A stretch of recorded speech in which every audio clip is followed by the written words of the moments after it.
Hi everyone, I'm Kathy Hazel Adams. Thank you for joining me today. First of all, I want to say thank you.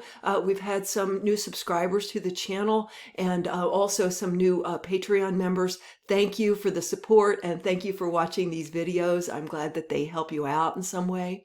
I want to talk with you today about how you can be both you, conscious as you, aware of yourself as you, and be source and be the all.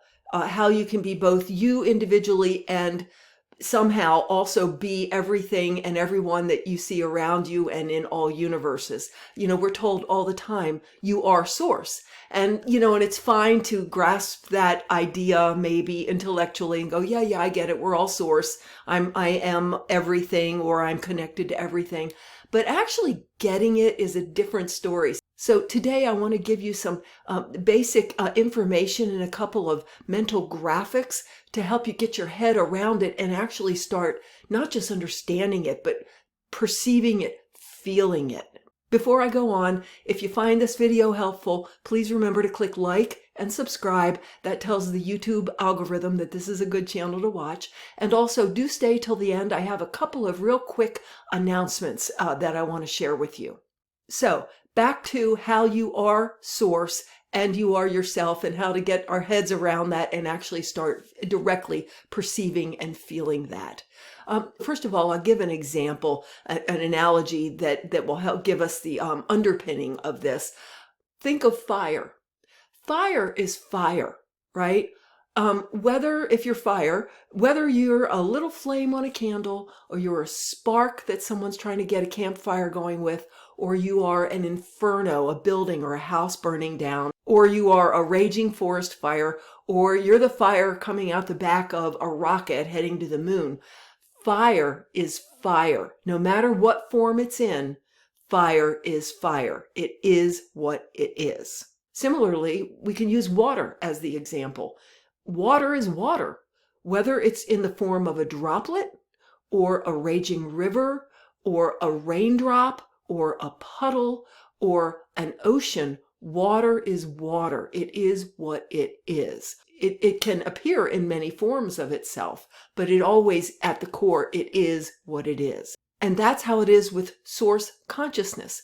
There is one consciousness that holds all potentials, that creates all universes, all stories, all histories, all individualized expressions of itself. But the one source consciousness underneath all of that is what it is. And it is indeed consciousness. So it does hold those potentials, and it does create and express its potentials.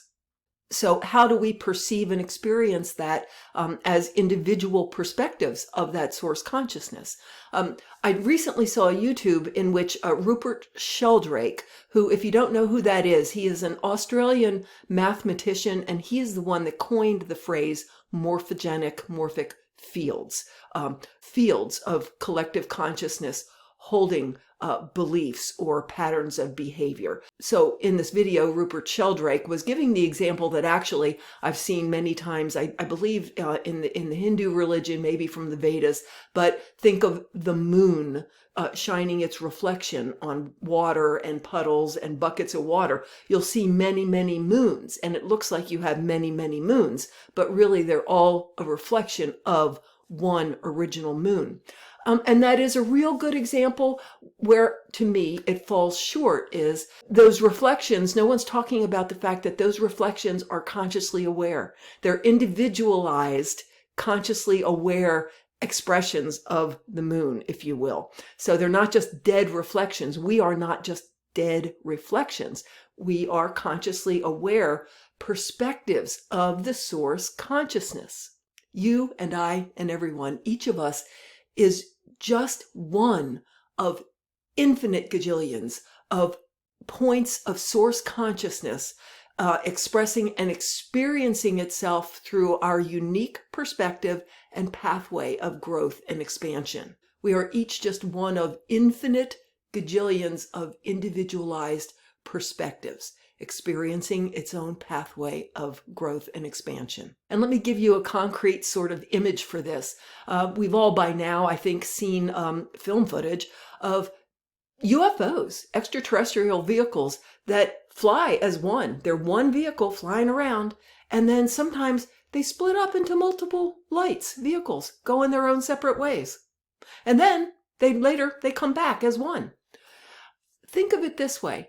That extraterrestrial vehicle, that spaceship from somewhere else, is the whole consciousness. It's the consciousness of that collective, whoever that is. When it splits up into multiple parts, each fragment is on its own little journey, right? It's experiencing and taking in the information. Maybe one light goes over that mountain. Maybe another light goes down in the valley. Maybe another fragment of that goes out over the ocean. Each one of those fragments is having its own journey, is picking up its own information, having its own experience. And then what happens? It comes back into the whole, and now the whole contains all of the information and expansion that was picked up by its parts. Does that make sense? Another way to see this concept might be, I know we've all seen something like this, where there's sort of an animation where there's a white dove, on a screen. And that dove breaks up into multiple doves that are shaped exactly like the original, look exactly like the original, but they're fractals of the original. They all make up the one whole dove, and they all fly off. They go their own way.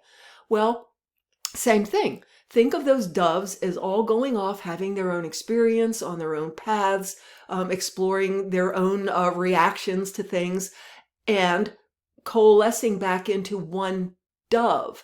The whole, that dove consciousness, now holds all of the knowledge and the experience and the wisdom and expansion, pardon me, that was gathered by all of its parts.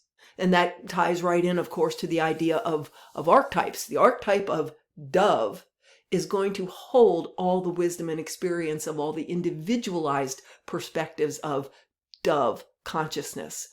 And you will hear this said of us as humans, that every experience we have, everything we learn, we add to the whole.